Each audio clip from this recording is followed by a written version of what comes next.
Ahoy there! Captain Benzie here, coming at you with another ship fitting guide for Eve Echoes. Today we're going to be looking at one of the stealth bombers, the Minmatar Hound. I've mentioned in previous videos that I want to start a series dedicated to all things frigates, which I'm tentatively at this point in time calling the Frigate Pilot Manifesto, and so this is kind of a prototype video for that format. At the end of this video then, please let me know what you thought of it, if it was too much, if there was stuff you thought was missing, extra bits and pieces you'd like to see added. What we're going to be doing is doing a complete deep dive onto the Minmatar Hound, looking at everything you need to know about this ship, how to fit it, how to use it, what all of the stats that it's equipped with mean, and all of the different craziness you can get up to with it, because this is probably the most versatile of the different stealth bombers. The others have their own advantages over the Hound, but the Hound is probably the most versatile one. So if you do enjoy this video, let me know by hitting like on it, subscribe to the channel for all things Eve Echoes, ding that notification bell so that you never miss an upload, and of course let me know in the comment section down below what other videos, what other topics you want to see me cover in future videos, what ships you'd like to see me cover, that kind of thing. If you do want to go the extra mile to help support this channel as well, you can do so by joining us on Patreon. Details are on screen now. Otherwise, let's have a look at the Minmatar Hound. Stealth bombers are a very special and unique type of frigate found in each of the four main empires' ship trees at tech level 6 on the frigates. For the Amar Empire you'll find the Purifier, the Caldari State has the Manticore, and the Galante Federation has the Nemesis. Here in the Minmatar Republic tree, it is of course the Hound. This is an unusual looking ship, I'll say. It's a little bit like a floating scrap heap, very traditional Minmatar design there, not much really going on. It's duct tape, pipes and solar panels, but I do have to say the fire skin, oh my goodness, that is a gorgeous looking skin, and the fire skins across the board for the stealth bombers are pretty much worth getting the stealth bombers for, just so that you can use those. Anyway, looking at the attributes and fittings, all four stealth bombers do have a very similar profile here, and I probably will cover the others in a separate video elsewhere. Today, obviously, though, we are focusing on the Hound. Looking at the fitting profile here, you can see you've got 3 high slots, 2 mid slots, 3 low slots, and then 2 of each of the power grid and mechanical rigs. Defensively speaking, there's not really much to bring home when it comes to the stealth bombers. 2,115 defense is not much at all. 667 shield, 594 armor, 526 on structure. That's not much at all. A lot of ships in the game can one-shot this if you're not careful, if they get a good clean hit on it. So kind of the trick to using a stealth bomber, as the name would imply, stealth bomber, is to not let them get a good clean shot at you. And there's numerous different ways you can do that, as we'll talk about in a moment. Notably then, the signature radius, 25.4 meters, is ridiculously tiny. As an idea, as a comparison, the actual capsule inside the ship has a signature radius of 24.5. This is only 0.9 meters larger than the capsule as far as scanners are concerned. That makes it tiny, very difficult to hit, and it's got a very high flight velocity here, 366 meters per second also. High flight velocity, low signature radius. I'm sure you can tell where we're going with this. Yes, you can probably speed tank with the Hound, and that is actually something that becomes very important and makes this unique amongst the other stealth bombers, as we'll see in a moment. Scan resolution is pretty high as well for a frigate. Ultimately, these are designed to lock on at a fairly fast pace. You need to drop the cloak lock on quickly before your target obviously gets a chance to run away, and that's a key point that we're looking at here. Looking at the rest of its stats though, decent enough capacitors, fairly large power grid, but deceptively large thanks to the trait descriptions. Now, looking at the roll bonuses here, as a stealth bomber, the Hound gets a 90% reduction to medium torpedo power grid need. Now, you'll notice that this is different. Normally, something will say like medium missile / torpedo. Here it is just medium torpedo. Not medium rapids, not medium missiles, just medium torpedoes. And it will reduce the amount of power grid required by 90%, which makes those, you can fit medium torpedoes onto a frigate, which is, quite frankly, astonishing. You then get the ability to equip covert ops cloaking devices, which I have covered in previous videos, and you get bonuses to those also.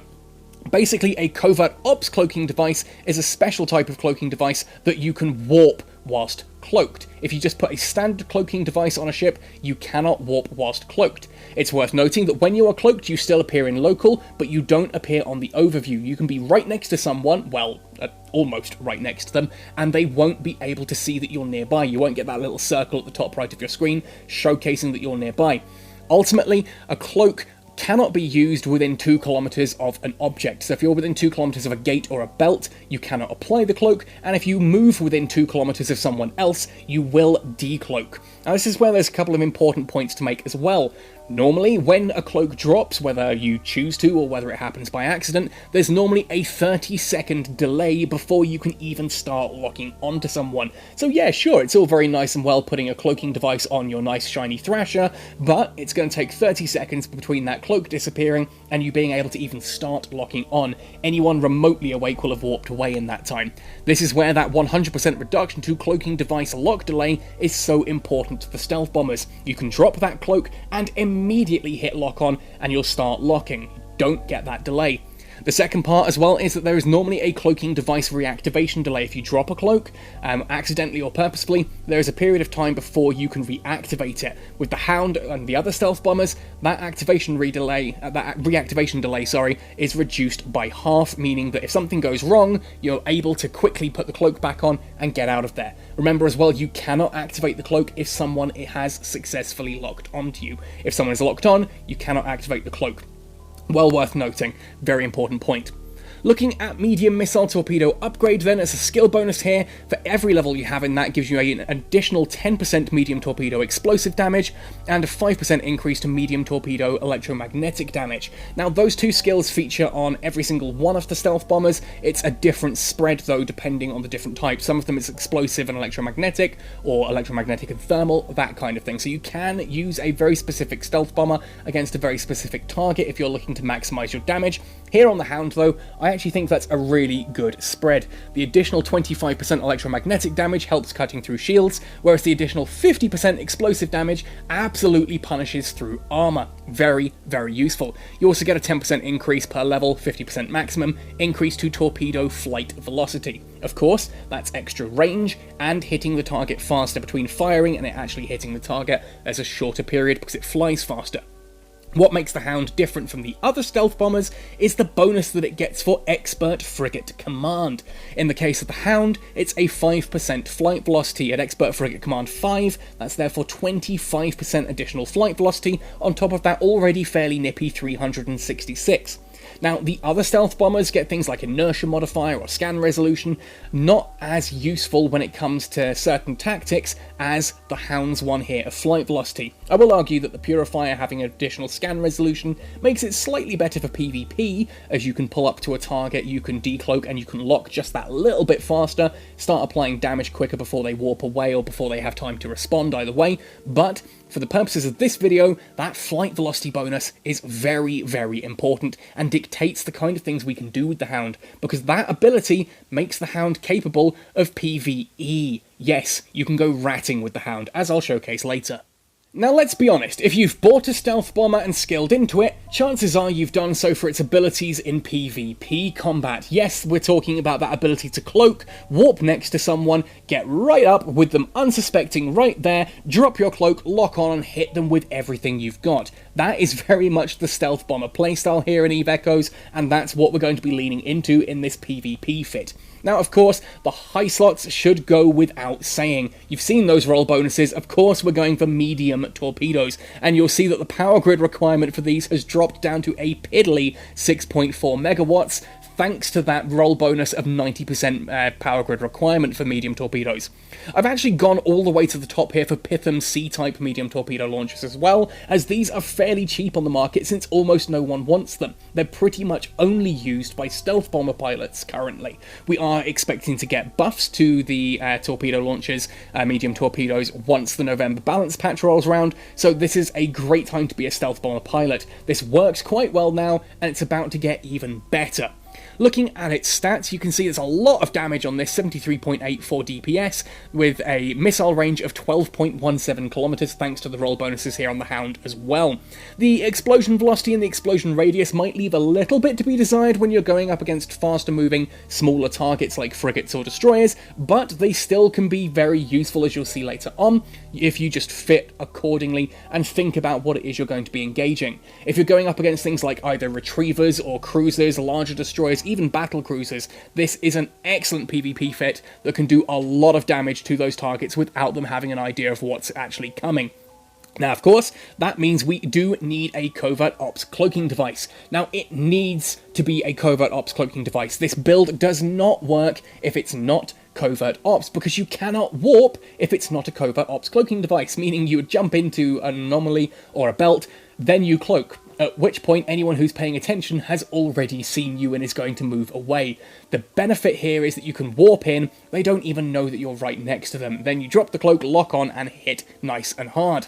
Of course, when you drop the cloak, the first thing you're going to need to do is hit them with a warp disruptor. In this case, well, warp disruptor or anything that will jam them from warping. In this case, a warp disruptor is all we have at the point of me making this video. Warp jammer strength of 2 means that we can lock down anything that happens to have a little bit of warp stability, but when they're available, warp scramblers are going to be the better option here, because they're shorter range. That doesn't matter, because we're going to be sneaking up to someone whilst cloaked anyway. We should be within the warp scrambler range, but they will be higher strength within that same activation. One slot which will be either warp jammer strength of 2 up to 4.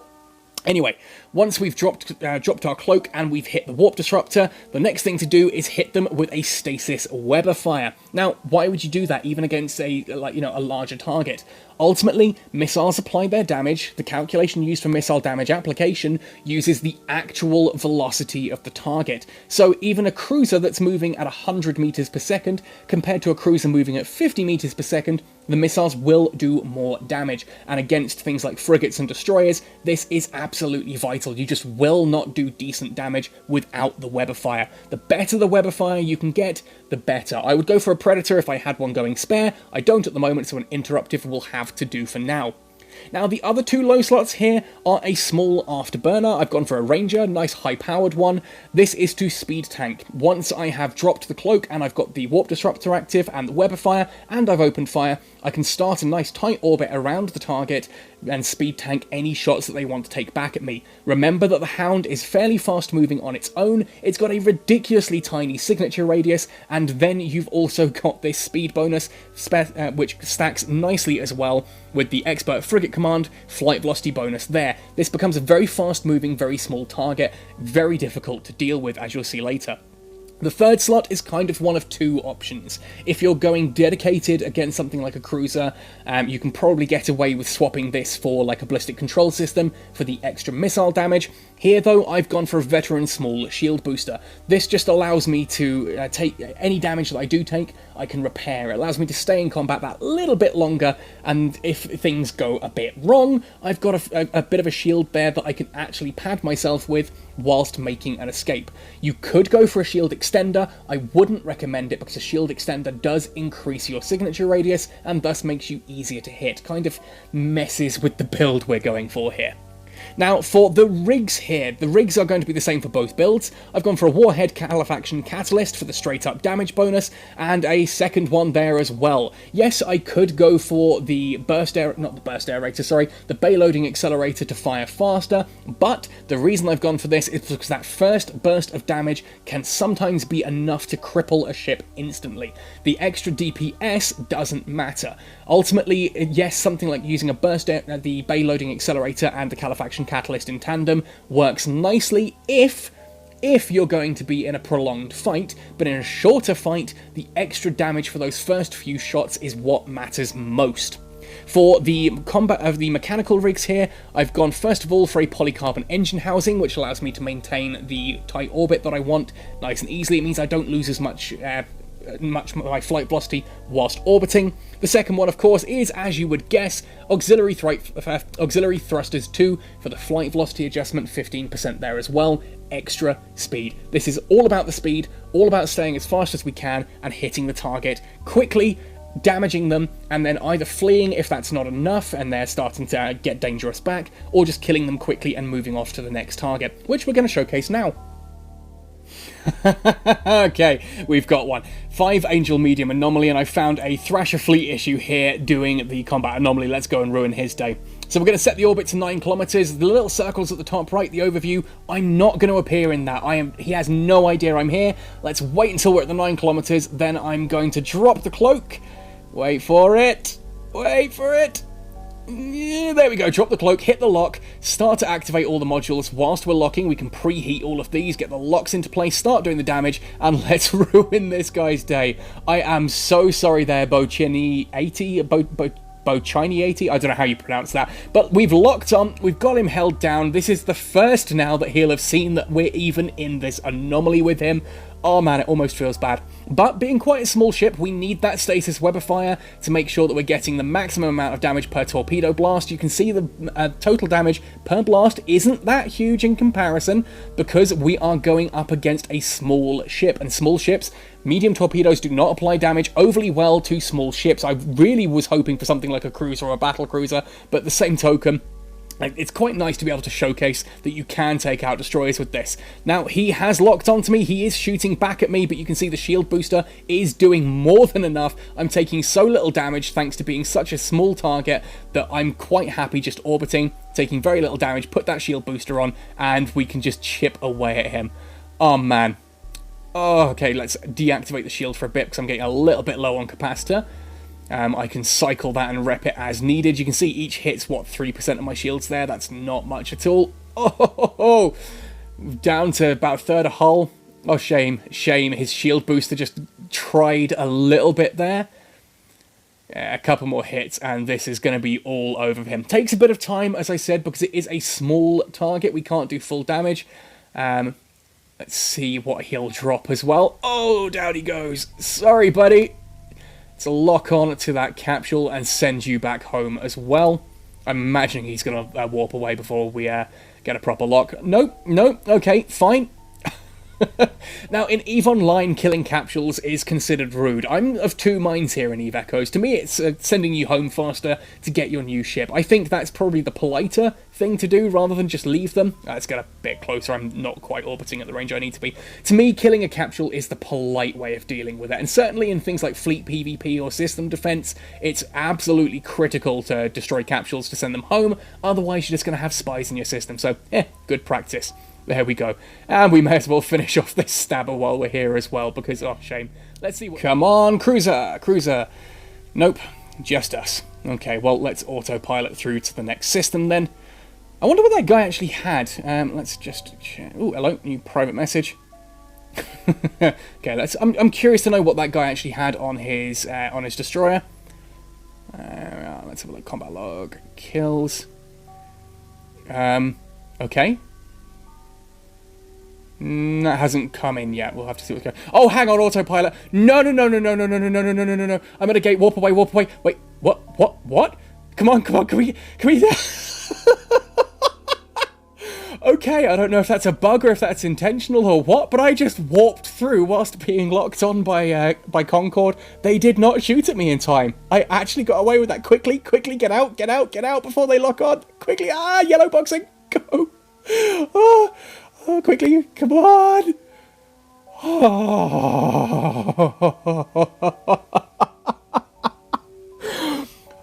I just warped through a gate with a criminal timer on and survived. Take that, Concord!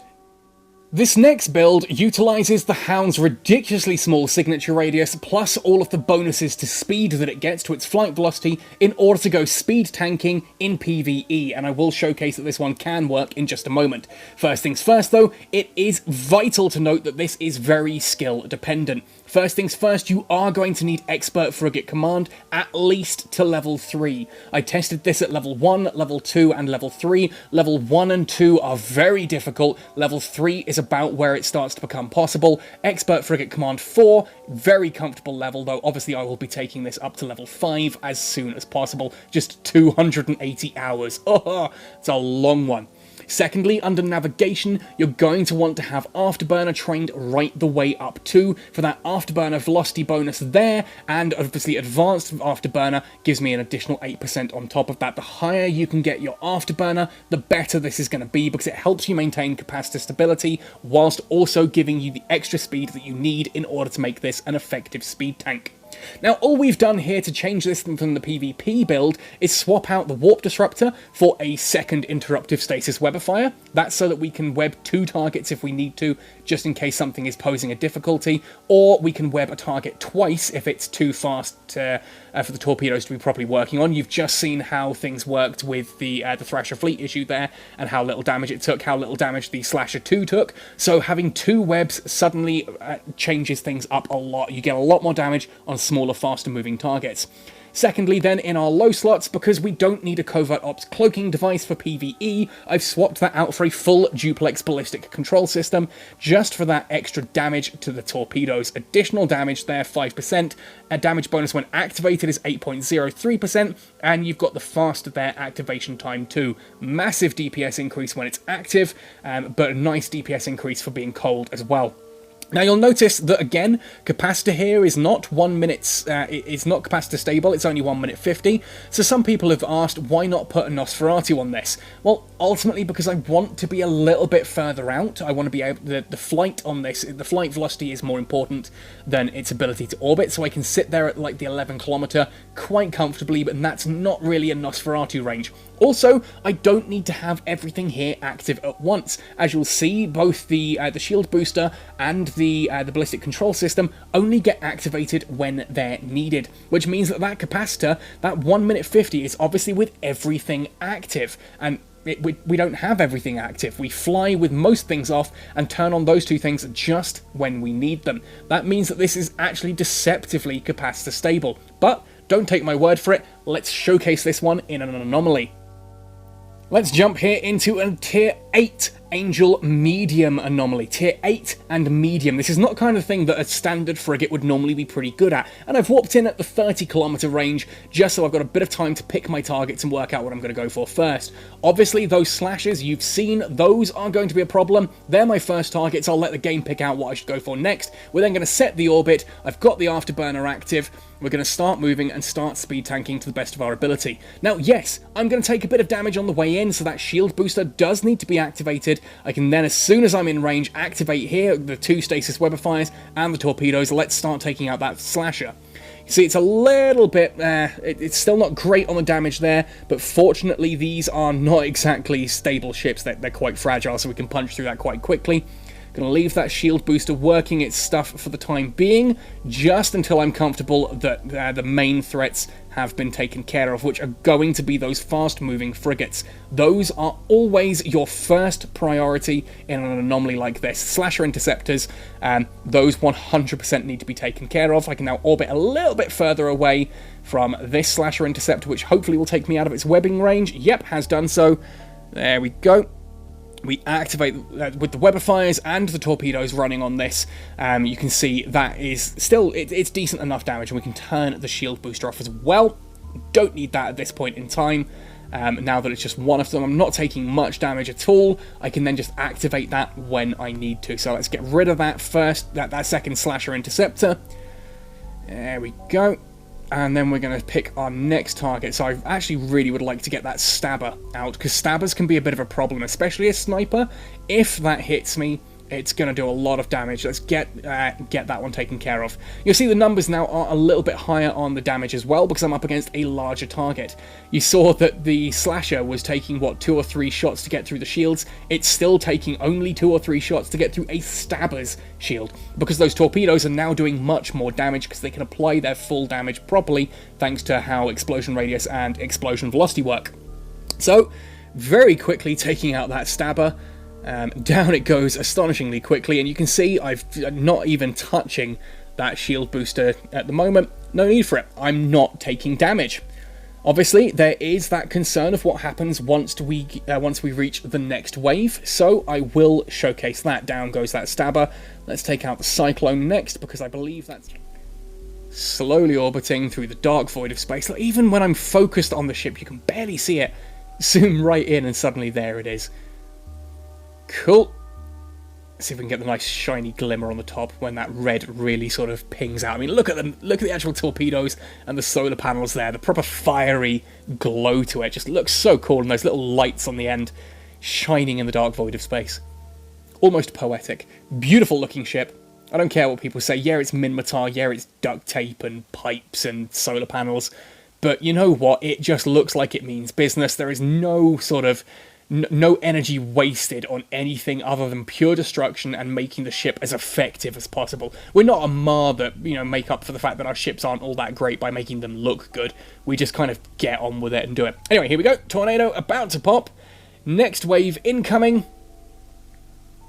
There we go. Lock on. Oh, payment day. Yay. No, don't want the big targets. We need to get rid of that slasher. Quickly, get rid of one of you. Lock on there to the slasher. We're going to set an orbit. Still got that afterburner going. We need the shield booster activating now. That is going to drain our capacitor quite quickly. So that is going to be our target. Get rid of that slasher as quickly as possible. Should be okay without the shield booster now that I'm closing in. Just top up. Keep it running because I am taking a little bit of damage. Lock onto everything we need to on the slasher there. Pull that one out of the sky nice and quickly. Taking a bit of damage, but the capacitor should hold. I'm saying that, and I'm going to try and say it with conviction and voice that I believe it too. That capacitor will hold. Taking a little bit of damage, but it's nothing crazy. We just want the orbit there on that slasher, obviously coming in at an almost direct angle. We've lost the close orbit. There we are. Now we're in 9 kilometers. We'll start hitting again. There we go. Let's activate the shield booster just to top up that teeny little bit of damage there. Not that it really needs it. Oh, stasis webifiers. Oops. Let's get those on and take that slasher out. You see, I'm just activating and repping the shield booster as I need to. I can turn it off when I don't need it. Any other slashers? No, just this one. No destroyers or anything. After this is down, things are a little bit easier for us. You can see, though, we're still sitting at above 45% capacitor. No big problems here. Our next target is going to be that Bellicose, but I'm not going to bore you all by going over this entire anomaly. You can see there we've weathered the worst of things. The capacitor is now recharging up nicely. We can just activate that shield booster when we need to, and it's time to start taking that Bellicose out next. Now, of course, there is one final thing that we should mention in regards to the Hound before we wrap this all up, and that is Bombard mode, which is a special activatable mode here in the bottom left of all the little action buttons you've seen that all of the stealth bombers have. Now, in all honesty, let's activate it and you'll see what happens. You get all of this on the side here. What this essentially means is your torpedoes are longer range, but they apply their damage worse than they do otherwise. For everything I've showcased so far, this makes Bombard mode absolutely useless. It drops your flight velocity by 95%, meaning that if I were to double tap here in the distance and activate the afterburner, you'll see I still barely get any form of movement speed out of this at all. We're capping at, what, 70 meters per second? That's not speed tankable. You can't do anything with that kind of movement speed.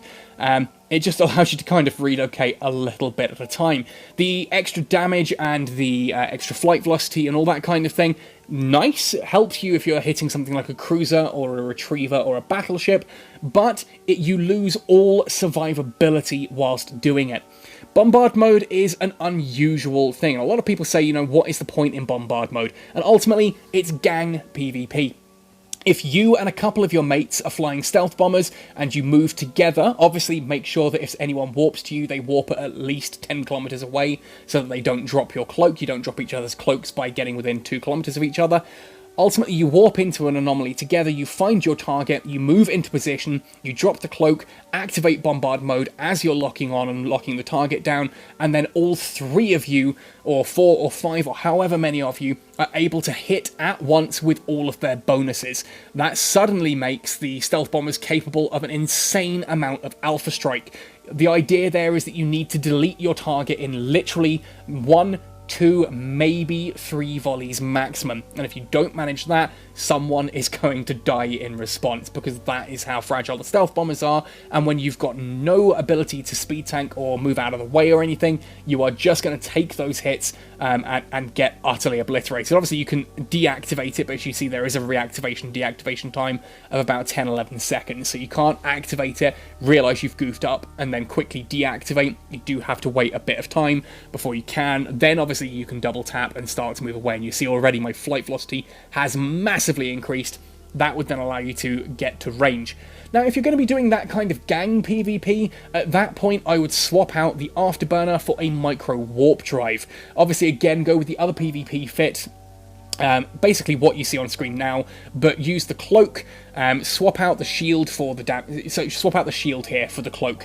That would be a better bet, simply because then you've got the cloak, you've got the extra damage from the ballistic control system, and if things go wrong, you can activate a micro warp drive to get away quickly. The mid slots, obviously, you swap out at least one of those webifiers for a warp disruptor.